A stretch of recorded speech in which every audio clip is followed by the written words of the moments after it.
So in today's video, I'm going to review my Canon Powershot G7X Mark II camera. I just got this in last weekend, so I've had about a week to play around with it. And so in today's video, I'm going to talk about the features and also how it compares to my iPhone 7 Plus in terms of quality and ease of use.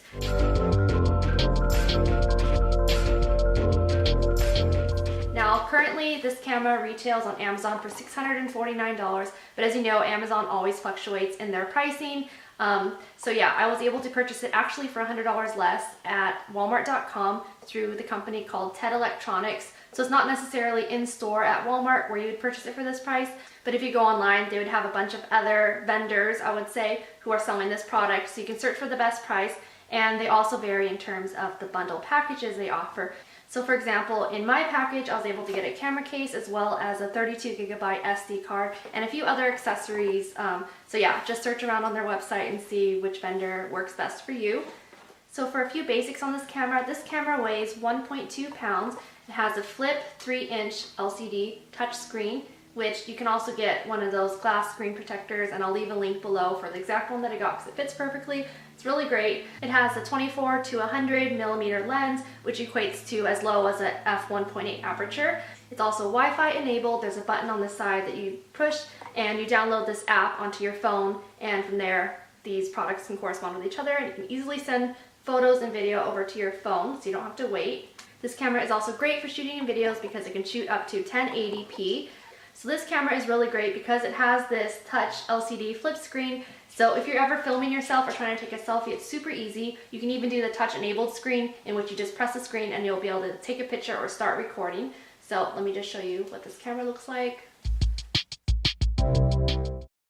The screen can tilt up to 180 degrees upward and also 45 degrees downward, like so. There is a 1-inch 20.1 megapixel CMOS sensor with Canon's new DGIC image processor. It features a bright f1.8 to f2.8, which is the equivalent of 24 to 100 millimeters lens. So I'll just show you the lens right here. There you go. And here we have a control ring, which is a quick and convenient way to manually adjust photos and navigate the camera menus. The selection lever right here lets you switch between the step ring and continuous ring movement.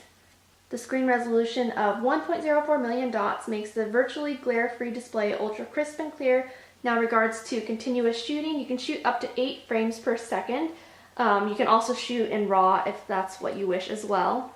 The product dimensions are 1.6 by 2.4 times 4.2 inches. The battery included is one lithium metal battery. The battery included is right here. We just move this button to the side, move this little lever right here, and there is your battery. It comes in that casing, obviously you don't want to remove that. The battery also neighbors the SD card right here. You just press to take it out. And here I have the SanDisk 32GB Ultra SD card with the Write Protect switch right here. And this was included in the bundle package when I purchased my camera. The main downside to this camera is there's no audio input if you want to add your external microphone. So you're kind of stuck with the microphone, obviously, that's in this package. So if you're, for example, shooting or taking a video outside where it's a little bit windy, it will impair your audio quality. This is what the top of the camera looks like with that control wheel here. And right now it's at the auto setting, which I feel like is more convenient because I'm still getting the hang of this camera. The on-off button is right here. The shoot button is here. On the side, there's another area if you want to put your camera strap on the left-hand side. However, I am right-handed, so I put it on my right-hand side. There is the HDMI cable option. So say if you want to hook it up to your TV to review all your photos and video, you have that option. And as well as a micro USB port right here.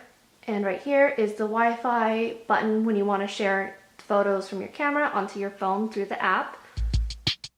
So now let's just turn it on. Obviously down here is the playback mode. You can see the previous pictures.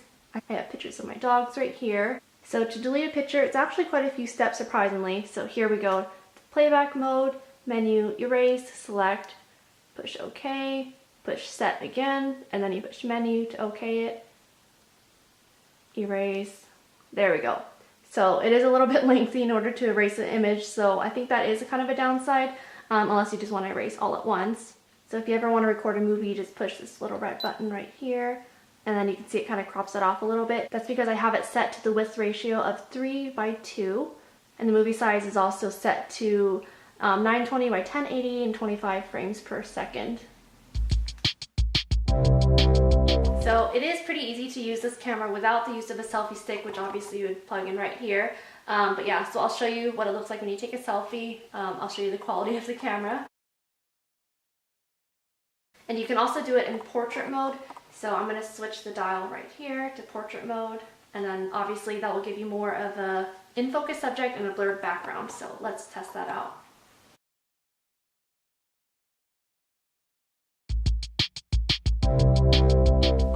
So for now, I'm going to shoot simultaneously with my iPhone and this camera, and then I'll play back the quality so you can compare and contrast.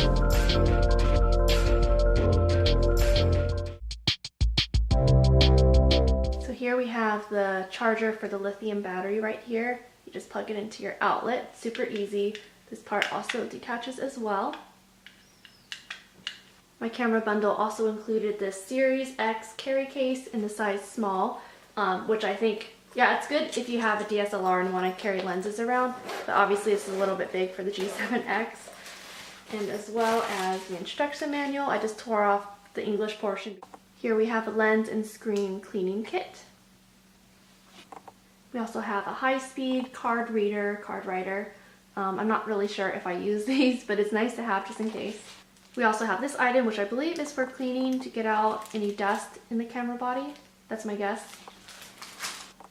It also comes with a Vivitar memory card wallet if you want to carry backup memory cards, which makes sense if you're shooting a lot of video.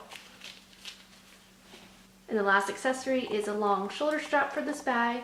Super easy.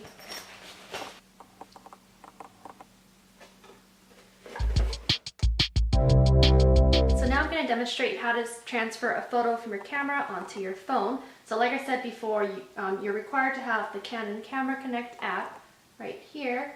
Just download that from the App Store, obviously. Now, here we go to the part, go to the playback mode, and we're going to select the picture that we want to send over. So for example, we're going to send over my selfie. So right here we have the Wi-Fi button on the side. You just press it, and then select the location, which is iPhone. And then also don't forget under your phone to go under settings and change the Wi-Fi. So obviously if you're at home, you're going to be connected to your home Wi-Fi. So you're going to select the Canon, the G7X Mark II Wi-Fi. Obviously you can rename these for simplicity, but yeah, that's just what I have it for now. And then there we go, connecting to phone, and then select yes, send this image. And here we go, we just sent the image over. So now, open in the photo app, disconnect camera, disconnected. And here we go, let's see. And here we have it, there is my photo, and the one before is the one that's taken on my iPhone. You can see that the G7X makes your skin look a little bit more clear. The G7X, the background quality is lighter, kind of more blurred, subject is in focus. iPhone, everything is just a little bit more sharp. You don't have that depth of field effect as much. So I hope you enjoyed this video, and I hope you found it helpful. If you want to see more, don't forget to subscribe and check out my other videos. Thanks for watching.